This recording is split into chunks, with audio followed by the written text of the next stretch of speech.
I'm representing Agri Northern Cape, and we are working hand in hand with different tertiary institutions in order to promote sustainable food security in the province.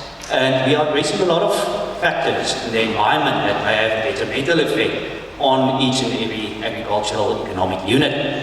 So therefore, we have a bit more hands-on approach with regard to in collaboration with the University of Roach University as well as with the CBC. And my presentation will be quite short, and that will address a more hands-on approach in the province. What we have here is an area that we are focusing on. It's more in the Kalahari, and it's in different catchment areas, water catchment areas. So what we have is all the areas, all the farms that's marked in pink. It's farms that's being owned by mining companies, and that's the manganese field, where about 70% of the world's manganese reserves are situated surrounding Anthonissen. Now, looking into legislation, former legislation, and is that before the Biodiversity was introduced in 2004, a lot of the mining companies obtained properties or land, and they obviously had the mineral right. So a few years ago, it was only two major mining companies that had a lot of property there, and that all that areas marked in pink accounts for about 40,000 hectares. The problem there is those areas has perennial or dry riverbeds as well. Through all the presentations today, we've all heard that there's problems and where there's invasions of Prosopis. So we are primarily focusing on Prosopis to obtain a possible sustainable solution to the whole problem. We all know that the Northern Cape is also a very drought-stricken area with semi-arid areas going to more arid areas in the west. So we would like to see projects being implemented in that area in order to obtain funding and possible support through the various mining companies in order to control and eradicate the Prosopis trees in that areas. Here we can see water courses. That area that we see there is the Hamagara River, and to the north of Anthonissen is the Kruman River coming in, and there the two rivers flow together. More to the north, to the Botswana border, there is also the Moshaweng River, and the Kruman River flows into the Moshaweng. These rivers don't flow very often, and there's a lot of headaches with regard to the Hamagara River and cumulative impacts on the whole area. So all these rivers are now invaded with Prosopis. Working for Water initiated a lot of work in those areas, and there's always challenges with regard to funding and work being stopped. And the maintenance and the control of these areas are not being maintained, and there is reintroduction of the Prosopis trees. Here we have a small graph stipulating that working for water it's quite costly, and if there isn't funding, there will always be a problem as well.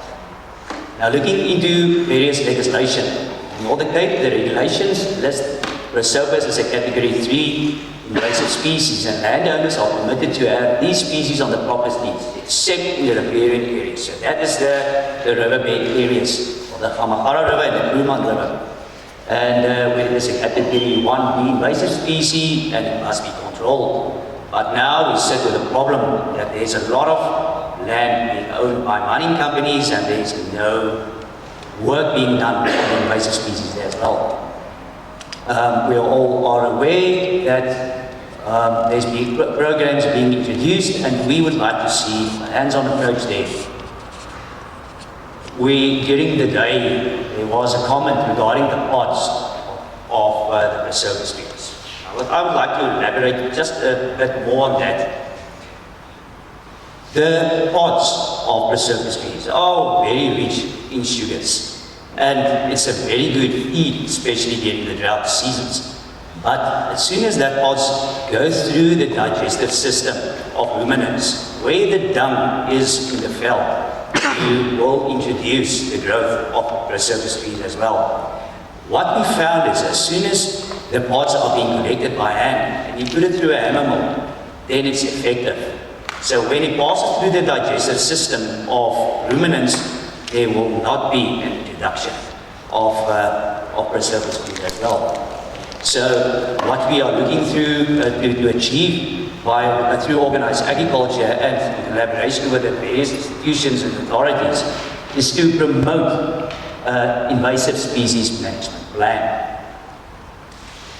This is just a small graph stating the expenditure and the amounts that's needed through the various methods of controlling Prosopis in the area. But what we would like to achieve, that area there, to utilize landowners and agrarians in order to manage the Prosopis trees so that Prosopis can become an asset to landowners and agrarians.